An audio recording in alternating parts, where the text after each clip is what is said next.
the 10th race of the LIMECAR SimRacing Challenge, season number 3, in the penultimate round of the in-season tournament, brings us to none other than Circuit of the Americas for the EchoPark Automotive Grand Prix of COTA. Hello, everybody, and welcome to Austin, Texas. I'm here in the booth alongside Tommy McIntyre for our second road course race of the season. Tommy, how are you doing today? I'm doing pretty well. Thanks for having me back in the booth. Looking forward to another road course race here. You know, I love them. Absolutely. We kind of trimmed down on road courses this year. We only have 3 this season, but 3 of probably the most popular road courses. And this one has a lot on the line. The final 4 of the in-season tournament. Aaron Giffen versus Michael Guthrie and Ricardo Garcia versus Chase Gibbons. If we started this in-season tournament, I doubt anybody would have expected these guys to be your final 4 contenders. But nonetheless, it's going to be a great run here at this beautiful circuit in Austin, Texas. It's a warm and hot Texas day. Let's get into our race facts here, Tommy. Yeah, we got 19 laps around this full Grand Prix layout of COTA. That's 3.41 miles, so pretty long track. Fuel window is 11 to 14 laps, so we will see people be coming down pit road for fuel. But tires may not be an issue, so depending on when a caution comes out, people might just go with gas and go. And then, of course, this is the final 4 of the in-season tournament. Ricardo Garcia, good road course racer. He somehow made it this far, so he might even go all the way to the final. And of course, Matthew Fastnaught won the first road course at the Charlotte Roval, so he's definitely going to be in contention. Speaking of, just on another note on the pit stops, local yellows are enforced. So if you do see an incident on track, don't be surprised if a caution doesn't come out. Absolutely. Well, it's going to be a fun one here. Let's take a look at our starting lineup. Row 1 sees first-time pole winner Kaz Grala and Michael Guthrie. Row 2 sees Henry Guo and Robbie Gordoff. Garrett Lamar and Santiago Nicolas make up row number 3. Row 4 heads Cam Arrow and Ricardo Garcia, as previously mentioned. Christian Visconti and Tyler Cook, GT3 racer, make up row 5. 2 really good friends there. Not really. Row 6, Jerry Chen and Destorius Greenhouse Jr. Row 7 sees Christopher Marnell and Brayson Collins. Row 8 has Anthony Foss and Strokey Banger. Row 9 sees the 1 of Chris Lowley and the 88 of Blake Walker. Ethan Harrison in the number 77 takes up row 10 with Zachary Pont squeezed alongside him. Row 11 has Hunter Collier and Cam Wright Jr. 2 Chevrolets, team owner Quentin Haley with team driver Ryan Barone. Jordan Madron and Eris Yuko head in row 13. Cycling on back to row 14 sees Ian McDaniel and Alexander Rowe. Row 15 has Kyle Mabey and Austin Green, 2 Fords. Row 16 sees Richard Fridge in the 27 and Logan Williams in the 17, 2 teammates. Row 17 sees Braden Sigafos and Nathan Stapleton, also 2 teammates. 2 bow ties have Justin Haley and Norris Toll, the 2 farthest numbers apart in row 19. And then team owner, team driver Joe Kraus and Aaron Giffen in row 19. Nicholas Soa, Reed Simpson in row 20. And we're going to round out our 42-car field with Matthew Fastnaught sitting in the back and Chase Gibbons. An interesting surprise to see that 04 way back there. Any final notes before we get ready to go green here, Tommy? Yeah, I just noticed that all 4 drivers, Garcia, Gibbons, Guthrie, Giffen, all Gs. It'll be interesting to see who gets these final 2 G spots in the in-season tournament for the final. Let's go racing. Absolutely. I think it's going to be critical to get those G spots as Kaz Grala, first time on the pole in a scheme honoring his dad, Darius Grala. He's going to lead him to the green flag here. We're off and away here at Austin, Texas. 19 laps, 20 turns. They roared to turn number 1. Look at him fan out already.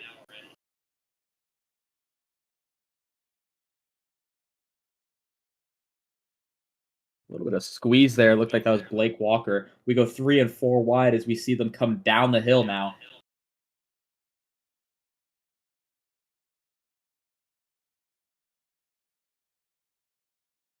Looks to be a clean start from the field. Nobody got turned around there at turn 1. That's good to see. Absolutely. As they're still 3 and 4 wide way back there coming through this S's portion. They're going to have to sort that one out. These stock cars, not exactly something you want to go 3 wide through these S's here, as you're going to want to take the apex as close as possible. Looks like they're cycling it out back there. Look at that slide from Kaz Grala, really burning off his tires on this first lap, trying to get away from the rest of the field. Yeah, if the rate he's going, I think he might be having to take tires at the pit stop.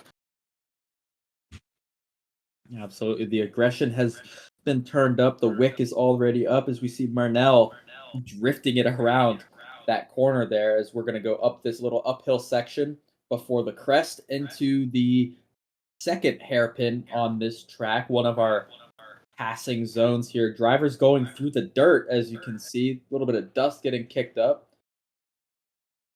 A little bit of a crest in the hill, a small kink as they roar down to the first little hairpin here. This may be a trouble spot for some cars, but we seem to be single filed out for now. We'll see if anybody takes a dive. Garrett Lamar makes a move on Strokey Banger. That's for about 7th. Whoa, Brayson Collins gets turned around almost there. Stacks up the field. We stay green. No local yellow has been thrown. And Grala has about a 1 second advantage as Guthrie is able to close it in. You see Guthrie highlighted in gray there as our in-season tournament Final Four contender. If Garcia or any of the other drivers, albeit they are a little far... Whoa! Got a spin. Ooh. That's Austin Green in the 97. He is going to get knocked back a few positions. We stay green. We stay clean. That's 4 wide here. 5 wide. Holy crap. Chase Gibbons making quick work on the outside there of this 4 or 5 wide situation about to go through the stadium section as the rest of the field is in the final 2 corners. Yeah, with the fact that there's kind of a leniency with track limits here, you can kind of push the boundaries of the track, and it gives you such variety with the different corner types. You can really push the limits and take an alternative line, send it in deep, run wide, and you're seeing it here with drivers being all over the track on this opening lap. Absolutely, and this is an FIA Grade 1 circuit, which means that you've got rumble strips, you've got curbs, you've got gravel traps, all sorts of things on the outside of the track that are really, they're going to cause your tires to start burning off. I think you have to be a really clean driver and not really go onto those treacherous parts of the track, albeit not as treacherous as the grass, of course, but those little side pockets, those little rumble strips, as we're taking a look at the 27, sitting in about 24th right now. Drivers are going to really have to be careful here to try and not burn your tires off. So if there is green flag pit stops, you're gonna want to save time by not taking tires. Yeah, for sure. And we've seen before at different road courses just how important track positioning can be. So if you were able to thug it out on some older tires and gain a few positions in the pit stop, it could really benefit you later on in the race. Absolutely, as Hunter Collier makes a pass on Ryan Barone. Oh, Barone gives him a little shove there. Bumpers are encouraged here at road courses. It's not like it's abnormal to see contact, but the 60 is able to power away from the 46 down this long back straightaway, almost a mile long.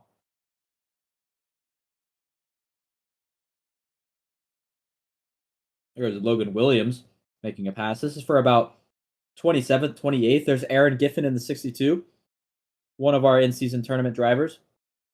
Very interesting to make note of. I think if the matchups were switched around, I think if we had Guthrie versus Garcia and then Giffen versus Gibbons, we'd have more of an interesting storyline, but it seems that the two opposite drivers that are facing off against each other on opposite sides of the bracket, they're up front, and the drivers that they are facing are closer towards the rear. And I guess that's just sort of how these things go sometimes. Yeah, with the way the seating is, I suppose it's almost by nature that it's supposed to be that way. Now, obviously, there is, upsets, but yeah, I suppose that's the way it was somewhat designed to be. 52 of Cam Wright. He started in 21st. It appears that him and Christopher Marnell battling against each other for about 15th. 52 making some moves. He's had quite an up and down season. Ran well at Bristol, or at least we thought he was going to run well at Bristol for 10 laps or so. Had a shifter issue. He was stuck in third gear. Had to come down pit road during the first caution and ultimately never made it out of the bottom half of the field for the rest of the race. Let's go on board with one of your drivers here, Robbie Gordoff. Take a look at really how interesting the different lines are at this track. Yeah, it's any aspiring guys out there looking to shore up your game at road course racing. Robbie Gordoff, pretty good guy to hone your craft off of, base your craft off of. He obviously ran so well at the first road course race at the Roval. Very unlucky not to pick up a win there, and of course in his other series that he's competed in before. Oh, as we see, one of the is that the Squarius Greenhouse, and one of the Looks like that's Nathan Stapleton and Eris Yuko for P last. Yeah, they were getting into each other into that hairpin. No caution, no local yellow being thrown. Haymakers being thrown in last place. It looks like that may be a trend here. I mean, this is such a tough and technical course. If you're sitting in the back, this is just a track that you want to leave. If you aren't up front, if you aren't in that top 10 or so, as Grala stumbles a little bit in the final two corners. But if you're not leading, if you're not up front, this is just such a tough track to work yourself around, and 19 laps is not going to go quick. Yeah, if you're not feeling it at a track like COTA, especially these Gen 6 bodies, they really are cumbersome. You know, especially that final stadium sector. You know, it's a tough slog to get the cars through there, and having to be patient. You know, through the different hairpins and stuff, waiting to feed the throttle, and even through some of the higher speed corners like the S's section here, you really have to be patient. And yeah, like you say, if you're towards the back, the last thing you have is patience. And sometimes, you know, you just get the throttle down too early or brake a little bit deeper than you should do, and you know, a bit of wheel hop or a bit of wheel spin, and all of this just compounds your problems and makes your day even worse. So absolutely, as we see the 51 of Michael Guthrie take the lead.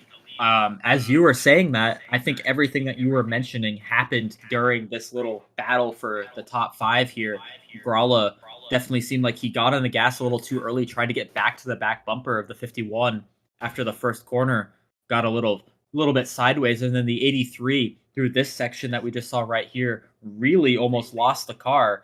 Gordoff was able to catch back up to him.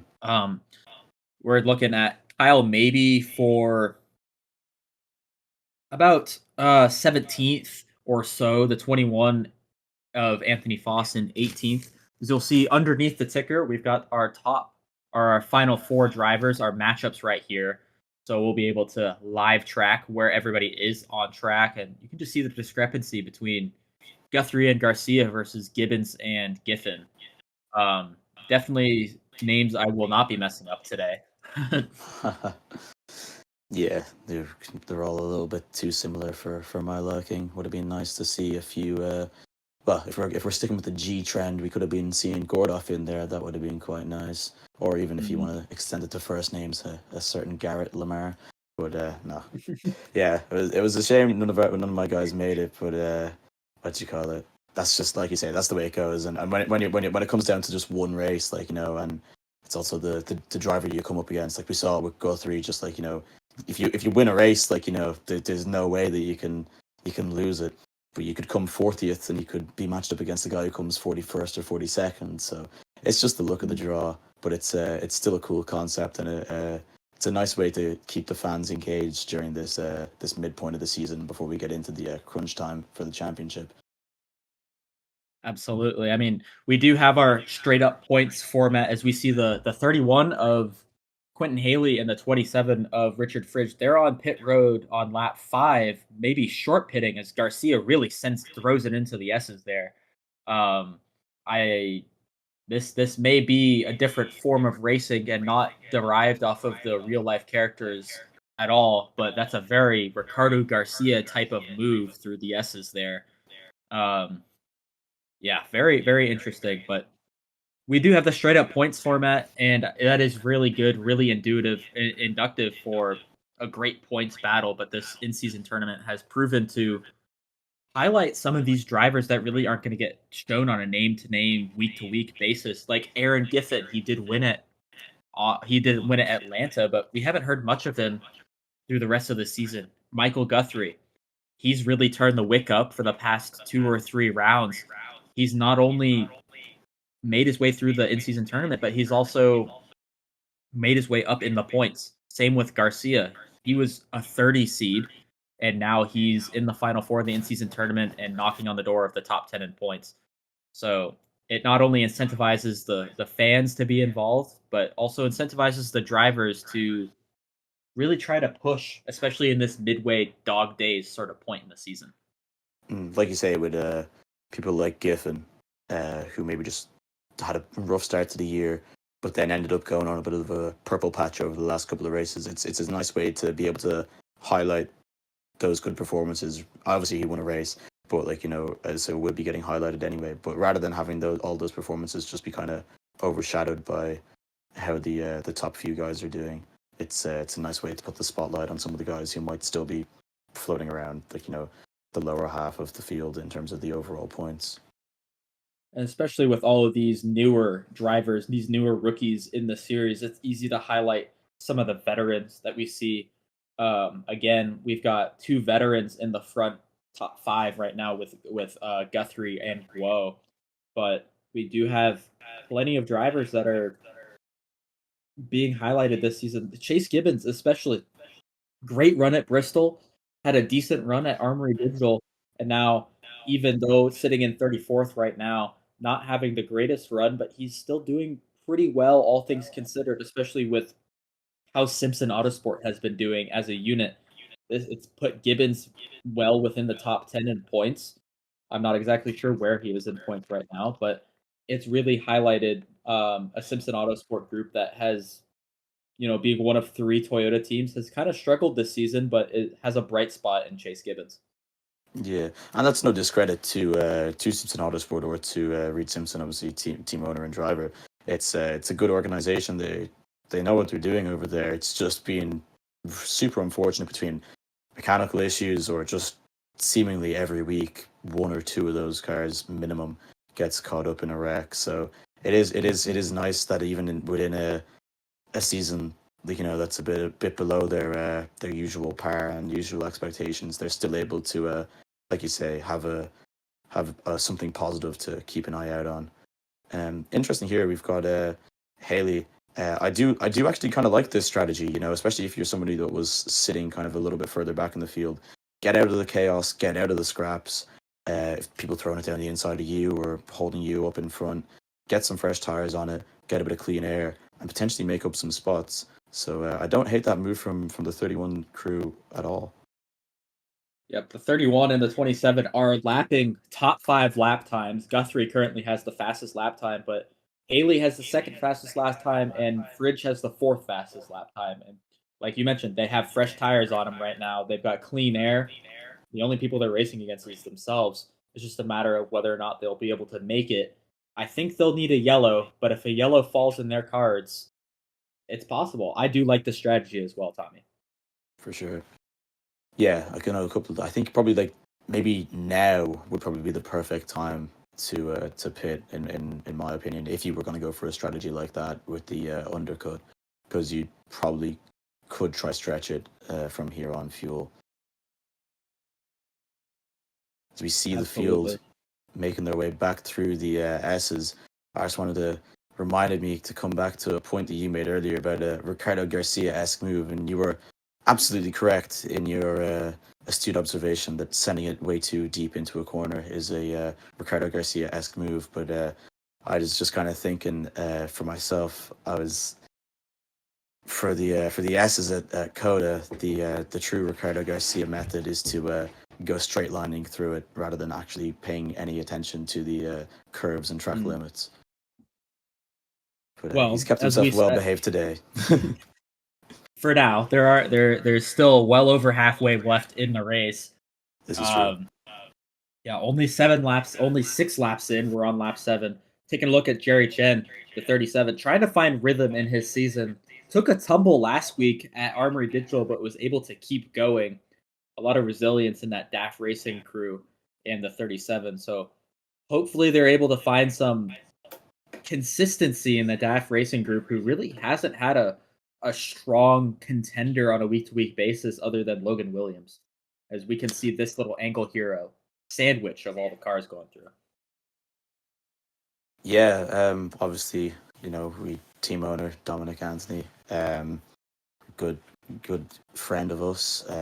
We had our falling outs, had our issues earlier on in seasons, but we've put that to the side now. We now share a good working relationship with the guys over at DAF Racing, mostly through the Chevrolet connections. It's nice, that they had such speed at kind of the intermediate tracks in the first couple of years, and we were able to learn a few things from them, and obviously we were able to show them a few things in terms of our how we operate on road course weekends. And obviously now you see with the 47 up in the top 5, it's rubbed off on them too, and with some of the speed we've shown at the intermediates as well this year in particular, it's nice to have that for both sides of the organizations. Like you're saying, obviously they haven't really had one standout driver the way they have in previous seasons, with Henry Guo and people like that who've won championships for that team. But yeah, it kind of seems as though it's kind of been, they've acted more like us this year in terms of there's always been a DAF car hovering in around the top 5 on the cards for a win, but it's always been a different DAF racing car. So it's been interesting to see how their fortunes have changed this year. You were talking about the resilience of the 37 crew with Jerry Chan after his tumble at the race last week. But I want to talk about the resilience of Richard Fridge's car, because he was amazed. I was amazed to see the speed that his Chevrolet showed after the incident that he was in earlier in the race, and still came through to win. So that was cool to see for Richard, obviously a former CRT driver. So it was nice seeing him back in victory lane again. So I was delighted for the 27 crew. Absolutely. As we took a little on board with Ian McDaniel in the 6th, as we saw about 11th to 13th battling right there with Marnell. And you did mention the point we've seen some CRT guys up front. Whoa, we got a little of this spin. Oh no. That's the 33 of Robbie Gordoff giving a nose to Santiago Nicholas. We'll get back to the point I was making in a second. Let's take a look at that replay as we stay green. Casual 360 loop from the 33. The 83 is definitely not going to be happy about that. Yeah, he took a bit of a shallow line into the corner, was a lot slower at the apex then. Obviously, Robbie carrying a bit more momentum. Maybe could have been a bit more gracious and given the 83 a little bit more leniency, but he was determined to keep going, I suppose. And man, when you're working around the top 5, obviously these are all guys who are so fast and so talented at road courses. It's fine margins. So when you see someone on an inopportune line like that, you kind of have to pounce on it. So I understand the slight desperation there from Robbie. Maybe I'm giving a bit of leniency as he's my driver, but I see the vision. Absolutely. You guys have had speed as we see the 62 of Aaron Giffen on pit road. Does not appear to be a scheduled stop. Very interesting. We'll get word back later for the 62, but Aaron Giffen was running in the top 25, has come to pit road. Unscheduled. It might end up working out for them, like I was saying about liking that undercut strategy. Hopefully they're not having to do any work underneath the hood or anything like that, anything more substantial than just having to fuel the car back up and send it back out on its way for whatever reason. But it might end up working to their benefit, although when Michael Guthrie's leading the race, I'm not sure if it'll do that much good. Absolutely. Could make up some positions, as Giffen does need a good points day, but we'll keep tabs on it. They're not doing any service to the car externally. It looks like they're looking inside the cockpit for an issue. Appears to be gearbox issue. It's stuck in neutral. Quite odd, but they pop in the hood now, per sources. Going a lap down as well at a road course, that could be an absolute death sentence. And well, it might even be multiple laps down if it's as serious an issue as something winning the gearbox with gremlins in there. So yeah, that might spell the end of the day for Giffen, not only in terms of the in-season tournament, but also a potential good points finish here. So it's not great for that crew. No, not at all. Well, third time's a charm. I'll swing back to this point. You did mention the DAF Racing help at the intermediates. The 23 and 13 showed a lot of speed at Charlotte in particular, but also Atlanta and Las Vegas. You guys have shown some speed not normally shown at the 1.5-mile tracks. And then in addition, it's not to your point, not to discredit Logan Williams. He's had 2 wins on the season. DAF Racing as a whole has 3 wins on the year. So I would say a very beneficial relationship to all, although I'd say you guys want to see yourselves in victory lane 3 times as well, but your guys' time will come. It appears the speed at intermediates is not to go unnoticed, as the lack of speed from the 04 is something to be noticed. Sitting in the, looks like outside of the top 30, one at the Roval, Matthew Fastnaught, just not having a good day here. Yeah, surprising to see, obviously, because he was so good at the Roval. Although I suppose going into the Roval, I don't really think there was many people picking Matthew Fastnaught to be the race winner, and that's no disrespect to him, but I just think there was other drivers maybe that had shown their class there at road courses before that were a safer pick. But yeah, so I mean, look, it's one weekend. You know, everyone has bad weekends, whether it's on a track type that you're good at or a track type that you're bad at. You know, so hopefully he can bounce back at the third road course that we have, the final of the road courses that we have as well this season. Now, it looks like these are some of your short pitters here, Tommy. It's the 97 of Austin Green and the 11 of Nathan Stapleton. They were back well within the bottom half of the field. They're short pitting. Hopefully, they are able to gain some positions out of this. It looks like they were fuel only for both the 11 and 97 on lap 11 of 19.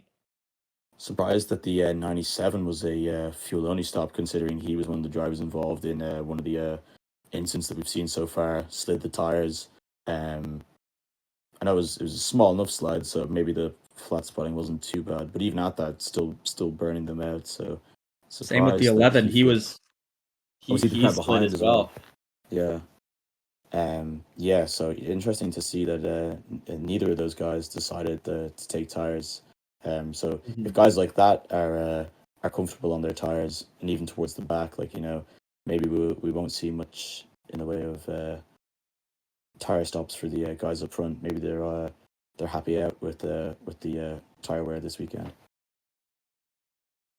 Well, I'd say, and to your earlier mention, there's so much parity in this field. I think these drivers are really lapping relatively the same in terms of lap times, as it appears that the hood is back down on the 62 car. They're going to send that car back out here soon, as you see him down pit road. The 23 and 37 battling here for, it appears to be about 14th or 15th. But there's so much parity in the field that I think, one, it shows to mention how competitive everybody is, but also for the leaders, for Guthrie, Grala, Guo, you're kind of damned if you do, damned if you don't, in a sense. You're going to have to say what's best for us. Take 4 tires, take 2 tires, whatever it may be. The 31 and 27 took 4 tires, and they were super quick on that fresh rubber. So if you're the leaders, I think you're going to have to take 4 fresh tires and just hope that nobody's able to jump above you. And if they do, well, then pass them back on the fresh rubber, see how good your car really is. Yeah, exactly. Like, obviously, it's track position is one thing, but it's a definite disadvantage to be on old tires. So if it turns out that fresh tires really are the move, you don't want to give somebody who's slower than you on an even playing field an advantage like that over you. So the best way to counter that is to by either giving yourself that advantage, or if it is a disadvantage, to take 4 fresh tires, and the preferred strategy is to stay out on old rubber and lose less time in the pits. At least you're giving yourself an edge in the on track battle, as you said, against the guys who don't take tires. And again, if you are that fast, prove it. Go overtake some people and earn your win. So I totally agree with that sentiment. As lap 12, looks like we've got drivers coming down pit road. I heard the radio calls. It appears that everybody's coming down. Looks like, very spicy. Garrett Lamar staying out. The 13 and the 16 of Zachary Ponce as well is going to stay out. This is going to be very interesting.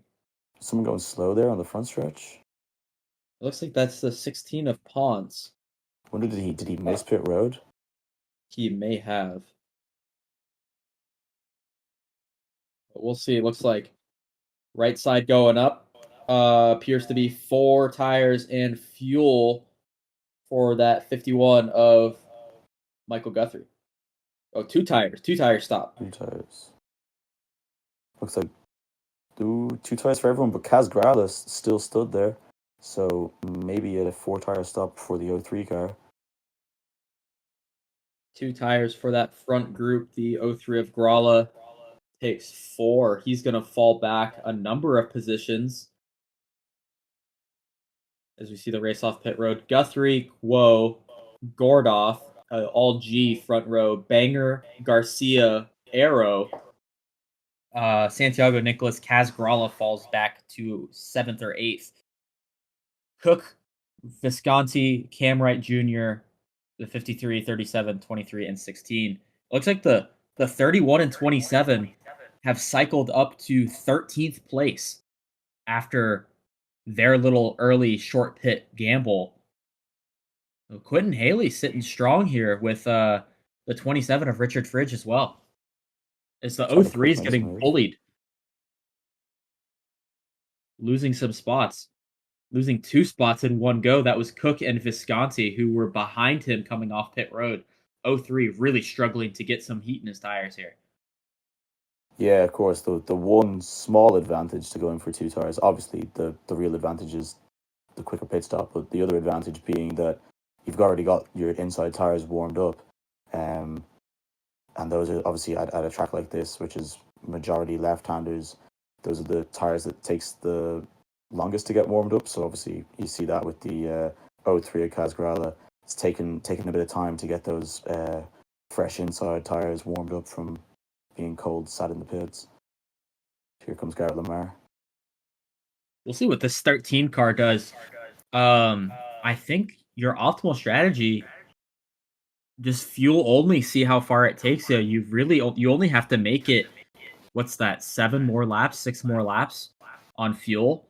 I would just pack it half full and let her rip.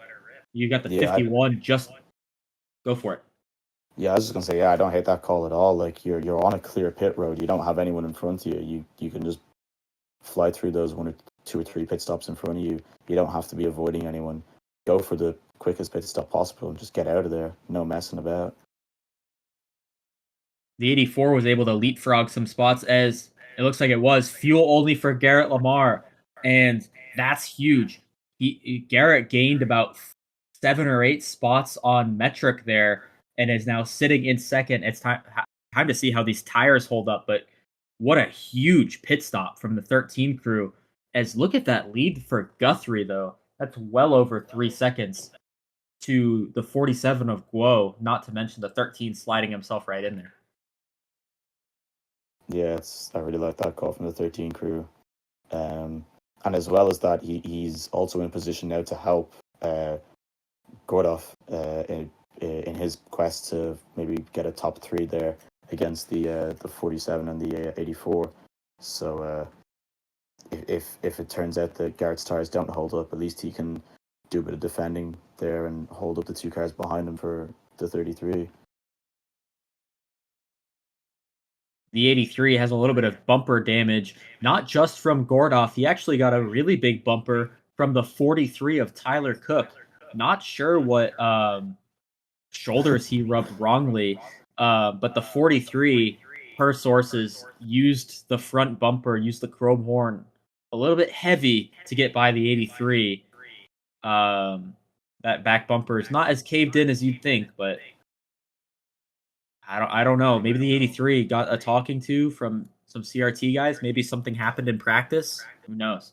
Yeah, I don't know what gets said in the drivers group chats, but the hate towards the 83 crew definitely does not stem from the higher ups at CRT. I can assure you that. But yeah, he's been in the bad books today with both Robbie and Tyler. So I'll have to talk to the guys afterwards and see what the crack is with that. See what their agenda is there against the against the 83 crew. Is the 68 of Jordan Madron goes wide. I don't know if he's going to be able to hold on to this position. Zachary Ponce is going to pass him. This is for within the top 20. So that 16 car also took fuel only. I don't think it advanced the 16's position as much as it did with the 13. I don't think him being one of the later pitters was intentional from them as well, but could work out for the 16. Who knows? Yeah, I think as well, especially for the 16. I think we worked it out that they did miss pit road, so I think that they were kind of forced onto that strategy of no tires, whether they wanted to or not. They kind of had to go with that to make up for the lost time of attempting to go down pit road twice. So yeah, it was almost kind of just breaking even rather than moving forward for that team. Speaking of braking, it looks like there's a few broken parts on the front end of the 33 car. Is that bonnet all crumpled up, I see? It looks to be. It looks like the front end of that 37 car was a bit damaged. Another thing I was going to make note of, Grala slipped another position. It looked like Barnell and the Squarius Greenhouse Jr. have gotten by that 03 car going through that hairpin right here. I don't know who Jerry Chen ran into the back of, but yeah, definitely not ideal. The 13 has fallen to 5th, as you see on the leaderboard, letting the 33 by quite comfortably, but he's going to try and fend off the 29 of Cam Arrow, who's having a pretty solid day, that 29 car. Haven't talked much about him really all season in that Kevin Harvick Inc. entry, but Cam Arrow doing quite well here. And the 13's trying to hold him off and hold off the 48. As we see Tyler Cook back there as well, trying to work his way well within the top 10. Another one who also benefited from some quick pit stop work from the CRT crew. Yeah, most of the KHI guys we haven't really talked about much all season. There hasn't really been much to write home about outside of one of their drivers making it to the final four. But yeah, another like you say, a relatively quiet day. The 29 hasn't been out front leading any laps, but you see him there. He's worked his way up the field into 6th now throughout the pit cycle past Garcia. So yeah, good to see more teams starting to show some speed here as some of these new entries to LIMECAR are starting to get more on par with some of these teams that have been around the block for a season or two. Absolutely. Even with the 3 or so years off that we took, the newer teams, I would say, a little bit at a disadvantage in some sense of the imagination, but definitely good to see some fresh faces, some fresh teams up front. Mudfish Motorsports team owner Strokey Banger. I guess it's coming out of his own paycheck, so I guess he doesn't really mind about it, but he definitely has a little bit of a front bumper. Oh! Ooh. 31 of Quentin Haley gets turned, and Ian McDaniel may have been the recipient. Oh, it was. Big nose damage for the 6th. Yeah, speaking of team owners where it's coming out of their own paycheck, there's another one right there. Let's take a look at what happened. It looks like the 13 Oh, some smoke comes out of the 31 and pulls off to the side. Oh, Ian. Yeah. That's just the McDaniel line going wide. He's been doing that all day. Sees the smoke. Let's see what happens. Oh, That's it's the Stevie Wonder line right there. That's what I call that one. mm-hmm. Can't really no excuses for that one, unfortunately. Yeah, I, the 31 of Haley was doing a really good job staying as far over there as he could. Obviously, he didn't looked as though an engine failure. He didn't have any power. He was trying to limp his way as far off the racing line as possible, as far away as possible. But even at that, wasn't far enough offline for Ian McDaniel's tastes. So yeah, just an unfortunate one there. Definitely nothing the 31 could do about that. Yeah, absolutely. That's just a bad deal all around. That's a wrecked race car and wrecked something within the 31 crew. That's going to be something that they'll have to take extra attention to. Is the 23 makes a pass on Aquarius Greenhouse Jr. for looks to be an entry into the top 10 for the 23 car, as we have 3 laps to go at this 3.5 mile track. Subtract some change, of course, but the 23 of Christopher Burnell in the Motorsport Island car. Speaking of team owners, I don't think he's going to have much coming out of his paycheck in terms of damage. That car looks about as clean as one could have at such a tight corners racetrack here. Yeah, he had a. Obviously, he was in the warfare of the back half of the field where they're bouncing rocks off each other's head at the Roval. So he came out with a few scars there, but a slightly better. Obviously, he was sent to the back at the Roval, but a better qualifying performance in terms of the starting position for Marnell here at the COTA, and it's proved itself to be a lot more cost effective. Just fingers crossed. Maybe at the final road course of the season, we can see him maybe in around the top 5 in qualifying, and if so, maybe he'll have a shot at victory because we know he can run out front at these road courses. Very talented, but again, it's that COT curse, man.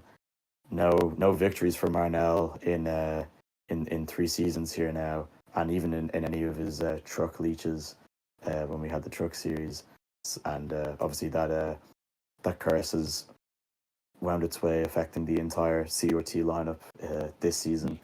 We'll have to see who can eventually break it. Coming to 2 laps to go here. Former driver Guthrie has already gotten a win, and it looks like with his far advantage is well on his way to another one, as the 48 of Garcia has gotten past the 29 of Cam Arrow, who must have had an issue or something. Looks like he's fallen down the order a little bit as the 43 of Tyler Cook moves his way into 6th place. Garrett Lamar seems to be handing the position over to his rightful teammate. I wonder what type of fight the 13 gave the 48, but I can imagine on older tires, it definitely didn't seem as as fair-hearted as Lamar really wanted it to be. Yeah, probably fighting with one arm behind his back, I suppose. I'm glad that the two of them kept it clean, even if it maybe wasn't their intention to do so. But I'll take it. Yeah, I mean, we have seen times where they have not been clean, so it is good that they were clean this time by. It appears the 29 just fell down the order for some reason or another. I'm not sure where Cam Arrow did go. I'll take a peek at the full field lineup just to see where it is, but Guthrie getting the win, albeit not for CRT, definitely something to be kind of bittersweet about for you guys, but a good friend of yours. I think it's always great to see Guthrie up front and doing well. Yeah. Way to rub it in, Tyson. Thanks very much. No, I'm joking. Yeah, it's no, it's good seeing him. Obviously, he knows the guys over at Astolfo as well, so it's a working environment that he's happy in, that he's comfortable in, and it's paying dividends for him this season. Now it's going to looking like it's going to be a second win of the season, and if I'm not mistaken, this will move him into the lead of the points. So yeah, like I say, Logan, a good Sorry, go ahead. No, I was going to say Logan Williams is currently running in 27th place right now. So, yeah, it would move him into the top of the points standings. The 27 of Richard Fridge had to pit. He was going to be 1 lap short. Heartbreaker for Richard Fridge. And Cam Arrow has fallen down to 12th. It looked like he just got passed on his own merit. Marnell, Santiago Nicholas, Christian Visconti, Desquarius Greenhouse Jr. all were able to make work of the 29, who it looked like his tires started to fall off a little bit for that KHI entry.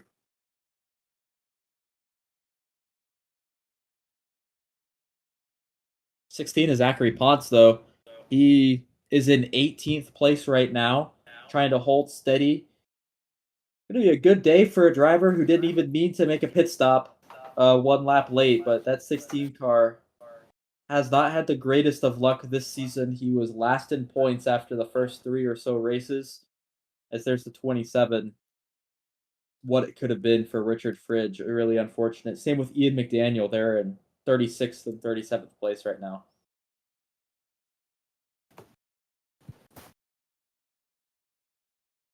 What it could have been as well for the 03 car. Obviously, that strategy just did not work out. Outside the top 10. Yeah, kind of the it was 13th now, right behind the 29. Yep. It was kind of interesting as well that the no tire strategy didn't work either for Garrett. Obviously, he gained places out of it, but it didn't quite have the same impact as maybe we thought it would be when he was up in second. We really thought he could maybe get a top 5 or something out of it, but the 2 tires really came on strong, and a good few guys were able to get past him. Absolutely. But for the second time this year, and at Bristol, we may have said, oh, it was a Mickey win or whatever, but here it is for the 51. It's Michael Guthrie takes his second win of the year. Was oh so close last week at Armory Digital. He was leading at the time of caution last week. He won one because of overtime. He lost one because of an overtime, and now he is able to straight up dominate here at Circuit of the Americas and take home the victory and advance his way into the championship round of the in-season tournament as well and take the points lead. What a run here for Michael Guthrie the past 3 or 4 races. Yeah, like you say, with 2 wins and another race where he was so close to winning, he definitely no questioning that he deserves to be making it to the final 2 drivers in the in-season tournament. So yeah, congratulations to Michael, and I suppose the congratulations has to go out as well to Ricardo Garcia on being the second of the 2 drivers to make it to the final battle in the in-season tournament. Be interesting to see how the 2 of those guys get on next week. Absolutely, that will be at Gateway. One of our favorite tracks, I would say. Guthrie slides it into the wall. That's fine now. You can lose all your talent now when it comes to the burnout. Yeah, you've raced for raced 19 perfect laps. So I don't think the Astolfo boys will be too upset about that. Not at all. As we'll take a look at our results here. Guthrie, Guo, Banger, Gorgoff, Garcia, your top 5. Cook, Lamar, Santiago Nicholas, Christian Visconti, Christopher Manel, your top 10. That's 4 CRT guys in the top 10. Great banner day for you guys. Solid day. Yeah. Still no win though, but we'll take it. As we see the rest of the top 22 here cycling on through to the bottom half of the field. What it could have been for Logan Williams, or I wouldn't even say what it could have been for Logan Williams. He was not really a contender all day for your points leader. 2 back-to-back races or 3 back-to-back races where he just has not been a factor all day. Going to be interesting to see if he's able to pick his momentum back up for Gateway next week. Yeah, look at some of the guys down there, like Logan Williams, Alexander Rowe, Aris Yuko, 40th, like last of the drivers that on the lead lap. Obviously, the two guys that finished laps down are out of the race, but those guys, obviously real talented drivers. So interesting to see that they're struggling at this road course. Hopefully, they can bounce back, like you say, at Gateway, more traditional track. Absolutely. It'll be interesting to see which type of driver really shows up. Garcia hasn't raced at Gateway since season 1, and Guthrie, I believe, if memory serves me correctly, he did well at Gateway in season 1. Season 2, he really was not a factor. But we've seen our share of fun finishes there. Season 1, we had a fuel mileage finish, and season 2, we had a overtime finish. So Gateway is definitely going to be one for the ages, I would hope. I'll say that, and it's going to be a boring race, but we hope it's not a boring race. Yeah. We'll take a look at the point standings. As you aforementioned, Michael Guthrie, your points leader. Take a look at the rest of the point standings here. A little bit of a top 5 breakaway. Oh, don't discredit Marnell. He's only 4 points back there from Strokey Banger. But yeah, in terms of hitting that 300-point barrier, it's a nice feeling when you hit a total like that. Of course, we had the top 3, Guthrie and Williams, and I can't forget who was third, but 3 drivers hit that 300-point barrier last week. And it's a nice feeling when you get to a momentous number like that. It helps you keep going and keep persevering. And obviously, this helps Michael today. He was able to go out there and add another 50 points to his total. Absolutely. One driver to make note of in this bottom half of the field, Ian McDaniel, was at this point last season, in season 2, all those years ago, we had 24 races that year. But at this point last season, he was, I think, like 26th or 27th in points, and came back to lead the point standings going into the final race. And if it wasn't for his car being horrible until the last 10 laps of the race at Homestead, he would have won the championship. So who knows? We could see someone come from way out of left field to come and steal the championship away. But someone to make a note of, Ian McDaniel just has not had the season that we've expected him to have, sitting in 26th in points. Yeah, there's been a few of the guys who, former champions or guys that were in championship battles that haven't quite been at the races this year. But like you say, like Michael Guthrie is living proof of it. If you have a purple patch for 3 races, bang off a couple of top 5s, or in Michael's case, top 2s, you can skyrocket your way to towards the front of the point standings with how loaded the point system is towards wins and top 5s, but particularly wins. Absolutely. Well, it was another great COTA race, I would say. It's refreshing to see a race go flag to flag like that. Some strategy involved. Garrett Lamar was able to stretch his tires. Good on Goodyear for bringing a great tire that wouldn't just shred apart after 19 laps. But yeah, great race. Michael Guthrie getting his 2nd win of the season. 2 drivers with 2 wins on the year. That's Logan Williams and Michael Guthrie. Any final words, any final thoughts from you, Mr. McIntyre, before we sign off for the night? No, just like you say, happy that we were able to get a good road course race in. I was thoroughly entertained, and like you say, green flag to flag as well, so you can have no questions or no doubts as to the legitimacy of the race win. So yeah, just looking forward now to the final of the in-season tournament next week at Gateway. Should be good fun. Absolutely. Well, from all of us here in the booth, we thank you guys for watching, for tuning in. If you're watching at this point, comment hello Craig or banana. I don't know. I don't think anybody watches to hear, but if you are, chicken jockey. Linton Steele. Yeah, just comment Minecraft movie brain rot if you make it this far in the video. Lava chicken. Steve's lava chicken, yeah. Okay.